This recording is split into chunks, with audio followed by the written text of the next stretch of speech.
Hello and welcome back to Quotes to Live By. What's the subtitle? Quotes to Live By, Reflections on the Much Neglected Radical Teachings of the Saints. It's a mouthful. The subtitle is far too long. It is what it is. I'm committed to it now. We have a whole series already with a name, so what can you do?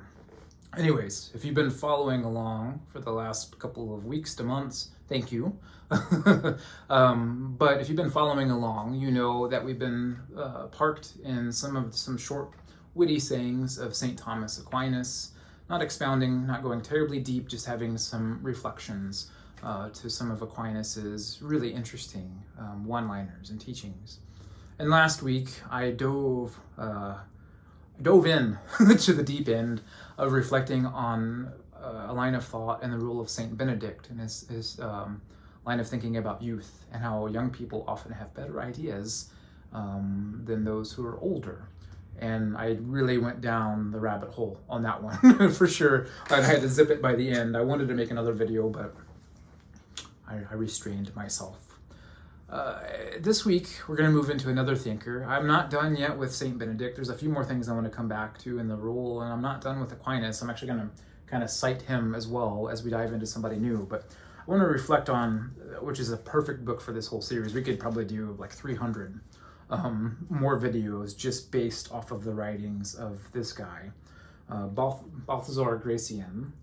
And the book is The Art of Worldly Wisdom. This is one of my all-time favorite books, for sure. It's so good. And it's so unique in what it is. It's a wisdom book, for sure. And it's the art of worldly wisdom. Not necessarily churchly wisdom or religious wisdom. I mean, it's written by a Jesuit priest, but it's a fascinating read. It really is. So the quote I want to start with him, and I have all kinds of, if you could see my book, I've got all kinds of things underlined and marks next to, right? But I think the quote I want to begin with is, it's related to the topic for my sermon for this morning. So it kind of flows naturally for where my headspace has been this week. So Father Gracian writes, "Nothing is good for him for whom nothing is bad." So we have to be able to name the good in order to name the bad, but we also have to be able to name the bad in order to name the good, which is quite profound. And it reminds me of another quote, and I referenced this in my sermon this morning, if you didn't get a chance to watch it. But Aquinas says this, and this is actually brilliant. "A trustworthy person is angry at the right people for the right reasons, and they express that anger in the appropriate manner and for an appropriate length of time." So I'm going to kind of use Aquinas to unpack Gracian here.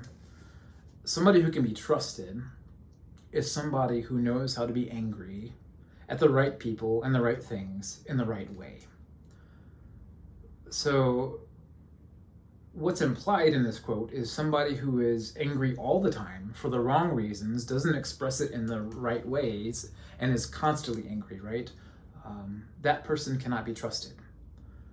But the flip side of that is also true. Somebody who is never angry cannot be trusted.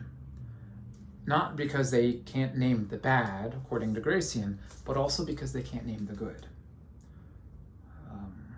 They're clueless as to what the good should be and what the bad actually is, which is fascinating. So according to Aquinas and according to Gracian, it's okay to be angry. I think we Christians, we tend to feel guilty for feeling angry sometimes. We tend to feel like it's not very Christ-like. We forget that Jesus made a whip and swung it at people and at animals, right, at the temple, and he flipped over tables in pure rage, right? And Jesus said some less than charitable things. Maybe that's not fair to say it that way. He said some very hard things out of love. Sometimes love requires us to say hard things in a hard way. But Jesus was also measured. He wasn't constantly flinging the whip. He wasn't constantly throwing tables over. It was a rarity. He knew how to get mad for the right reasons, at the right people, at the right time, but he learned how to let it go. He didn't end his life in a battle. He ended his life sacrificing himself in love, right? So the trustworthy person is somebody who can find the middle ground. Can be angry, can have a burst of anger, can feel the full weight of their anger, but also they know how to let it go. They know how to retire it. When the season for being angry is over, they know how to let it rest.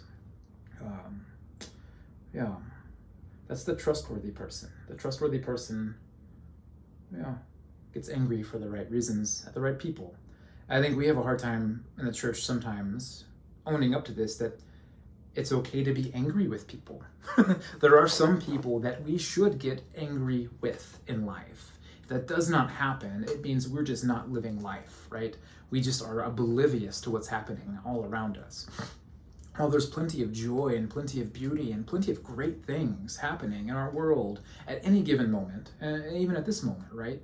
There's plenty to be furious about as well, right? There's all kinds of injustices. There's all kinds of just things that happen that should trigger our rage from time to time, and even specific people should trigger our rage from time to time. If this doesn't happen, it means we don't have a moral compass, and it means we're not actually awake to what's happening around us. It means we're living a life that's far too reclusive and far too isolated and self-centered, right? If we don't get angry sometimes in the right ways, at the right people, for the right length of time, Aquinas would say we're not somebody who could be trusted. And again, because Baltasar would say, Father Gracian would say, if we can't name the good, we can't name the bad. And then that seems like a terribly frightening place to be in. You can't see what's good in life, and you can't see what's bad. You're just kind of a spineless existence in this world, right? But there should be causes that trigger our anger, and we should channel that anger into appropriate, healthy, useful things, right? So turn our anger into prayer, turn our anger into activism, turn our anger into just doing better, showing compassion where compassion is absent. So according to Aquinas and according to Baltasar, it's necessary to be angry at times, but it's also necessary to put that anger away when it needs to be expired. And that's a fine line to walk, and it's a hard thing to do.